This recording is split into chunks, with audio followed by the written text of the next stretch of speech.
बांग्लादेश की राजनीति में एक बार फिर बवंडर उठने लगा है। शेख हसीना की सरकार के पतन के बाद देश की कमान संभालने वाले नोबेल पुरस्कार विजेता मोहम्मद यूनुस अब खुद एक बड़े संकट के मुहाने पर नजर आ रहे हैं और ऐसा लग रहा है कि उनकी सरकार भी जाने वाली है। ये धमकी दी गई है छात्र नेताओं की ओर से।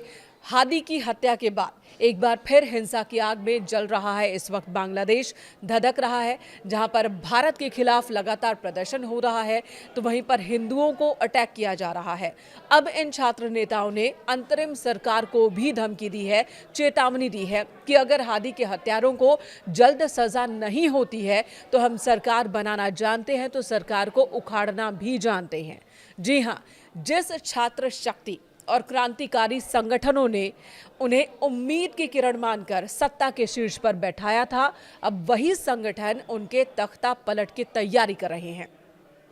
उस्मान हादी के कातिलों की गिरफ्तारी न होने से नाराज इनकलाब मंच ने धमकी दी है कि अगर कातिल पकड़े नहीं गए तो यूनुस को जाना होगा। इनकलाब मंच के प्रवक्ता ने कहा कि उस्मान हादी की हत्या के मामले में अगर तुरंत न्याय नहीं मिला तो वे इस अंतरिम सरकार को उखाड़ फेंकेंगे। ढाका की सड़कों पर फिर से वही नारे गूंजने लगे हैं जो कुछ महीने पहले हसीना सरकार के खिलाफ गूंज रहे थे, लेकिन इस बार निशाना है यूनुस सरकार। 2 हफ्ते बीत जाने के बाद भी कातिलों का सुराग अभी तक नहीं मिल पाया और यही वजह है कि इनकलाब मंच उग्र है। सोमवार को इनकलाब मंच के पदाधिकारियों ने एक बड़ी बैठक की और इसमें यूनुस सरकार को साफ साफ अल्टीमेटम दे दिया। इनकलाब मंच के प्रवक्ता और प्रमुख युवा नेता उस्मान हादी की कुछ दिनों पहले ही हत्या हुई थी। नकाबपोश बदमाशों ने उन पर गोली चलाई थी। इलाज के लिए उन्हें सिंगापुर तक ले जाया गया, लेकिन उन्हें बचाया नहीं जा सका। उस्मान हादी उन चेहरों में से एक थे जिन्होंने बांग्लादेश में बदलाव की बयार लाने में अहम भूमिका निभाई थी। उनकी हत्या ने न केवल उनके संगठन को बल्कि पूरे देश के युवा वर्ग को झकझोर दिया। उस वर्ग को झकझोरा जिसने शेख हसीना की सरकार के खिलाफ हल्ला बोल किया था और एक परिवर्तन के सपने को देख रहे थे। हत्या के बाद इनकलाब मंच ने सरकार को कातिलों को पकड़ने के लिए एक निश्चित समय सीमा दी थी, लेकिन वो समय सीमा अब समाप्त हो चुकी है। पुलिस के हाथ अब भी खाली हैं और इसी बात से नाराज होकर इनकलाब मंच ने अब आर पार की लड़ाई का ऐलान कर दिया है।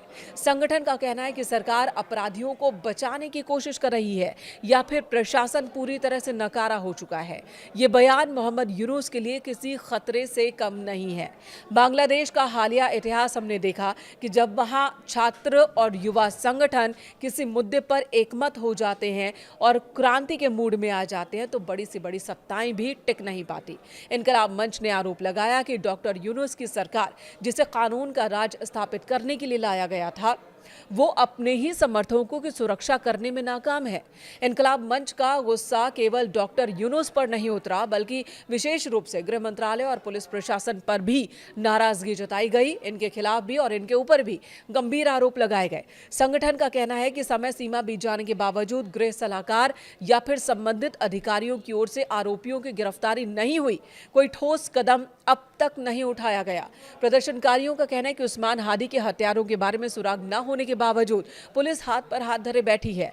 उनका आरोप है कि गृह सलाहकार इस मामले की गंभीरता को समझ नहीं पा रहे हैं। मंच ने यह भी सवाल उठाया कि क्या प्रशासन के भीतर अब भी पुराने शासन के वफादार बैठे हुए हैं जो जानबूझकर जांच को भटका रहे हैं, या फिर मौजूदा सरकार अपराधियों के सामने घुटने टेक चुकी है। मंच के सदस्यों ने कहा कि जब उस्मान हादी जैसे प्रमुख चेहरे सुरक्षित नहीं तो आम जनता की सुरक्षा की गारंटी कौन देगा। ये विफलता सीधे तौर पर अंतरिम सरकार की प्रशासनिक अक्षमता को दर्शाती है। इनकलाब मंच की धमकी को महज कोरी बयानबाजी नहीं कह सकते।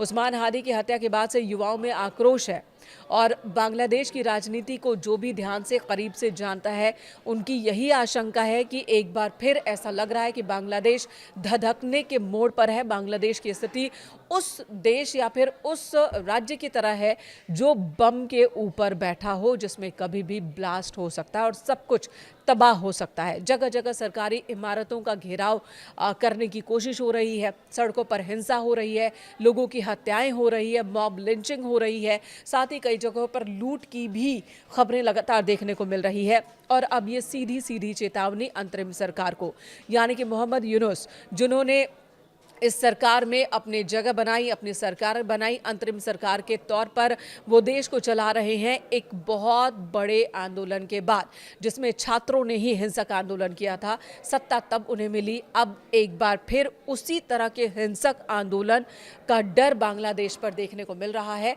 और यूनुस सरकार को जाना होगा। ये इनकलाब मंच का ऐलान है अगर बहुत जल्द हादी के हत्यारों को पकड़ा नहीं जाता है तो एक तरफ पूर्व प्रधानमंत्री शेख हसीना ने साफ साफ मोहम्मद यूनुस पर हमला किया, कहा कि वो ही कट्टरपंथियों को बढ़ावा दे रहे हैं और अगर ऐसा चलता रहा तो फिर बांग्लादेश का भविष्य खराब होने वाला है। इसके लिए उन्होंने मोहम्मद यूनुस को ही जिम्मेदार ठहराया, उनकी नीतियों को विफल बताया और साथ ही कहा कि वो बांग्लादेश नहीं जाने वाली है क्योंकि वहां पर उनकी राजनीतिक हत्या कर दी जाएगी। तो दूसरी तरफ छात्रों का गुस्सा भी मोहम्मद यूनुस पर ही भड़का है। इनका भी यही कहना है कि मोहम्मद यूनुस सरकार नहीं चला पा रहे हैं, ना तो अपने समर्थकों की सुरक्षा कर पा रहे हैं और ना ही हत्यारों को पकड़ पा रहे हैं।